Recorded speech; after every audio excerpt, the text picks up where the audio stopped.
Usually on the last day of VEDS, I make an emotional video about how much VEDS means to me, how much I love my fellow VEDSies, and talk a little bit about everyone's contributions. But I am determined not to cry this year, and you know.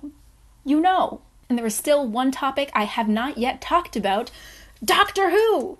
So I have decided that we are going out on an absolutely chaotic note, and I am going to close off with a rapid-fire list of Doctor Who associations. So these are some Doctor Who things that I think would pair well with my fellow VEDSies. Jeffrey, I think you need a canine. I don't know why, I just think he would add to your vibe. I think singing guy would get along with him, and Canine is the goodest and most loyal of boys. You would love him. James, listen, if we were going to take one of the Doctors to Disney World, it would have to be the 10th Doctor, right? He would love Disney World, he would love Disney movies. I can just imagine him kicking back in the theater watching some Pixar movie, him in his suit with his Converse and his 3D glasses, just chilling. He would love it, and he would definitely do some MST3K type shit with you.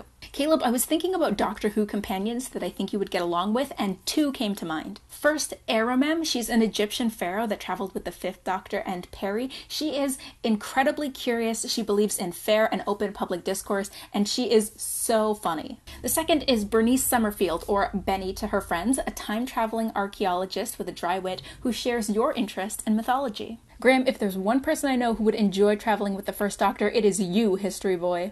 We used to do this thing back in the 60s where we would have stories called pure historicals. It essentially meant that a story would take place at some point in Earth's history, and the only science fiction element would be the TARDIS arriving there in the first place. I think you would have a blast with Ian and Barbara and Vicky. Ian and Barbara are both school teachers, and they're definitely the read the plaque people. And then there's Vicky, who is just so cute and enthusiastic and energetic. And the 1st Doctor himself is honestly so funny. I think you would really appreciate his particular sense of humor. Abby, you and I have been going back and forth a little bit this year about what it means to be human, and so there is this one Doctor Who story that I can see you in, but it is a lot. It's called Ghostlight. It's a story featuring the 7th Doctor and Ace, and it's about evolution. It's about change and the fear of change.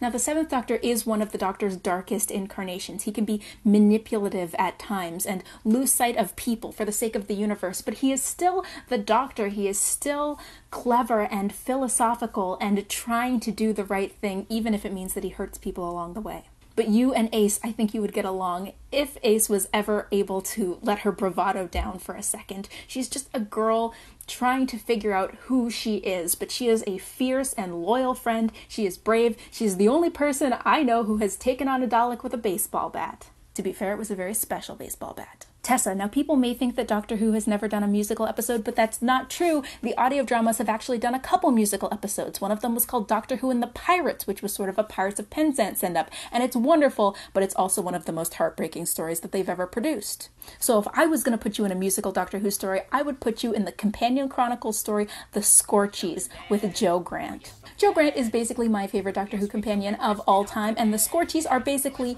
evil Muppet aliens who try to take over the world through television. It's a blast, and the songs are devastatingly catchy. And as for me, well, if there was one incarnation of the Doctor I'd like to travel with, and to be honest, there may only be one, it would have to be dear old Sixie. Yes, the 6th Doctor is arrogant. Yes, we would fight about descriptive versus prescriptive grammar. But he is also a cat person, an English nerd, overly theatrical, able to sing "I am the very model of a Gallifreyan buccaneer" at speed. And for all that he may seem brash on the outside, on the inside he's a big old softy. The 6th Doctor may have the tenderest heart of them all. The thing about Doctor Who is that it is nearly infinite, much like my appreciation for all of you. VEDS, though it lasts only a month, is so much bigger on the inside. And with that, my friends and fellow VEDSies, I'll see you when I see you.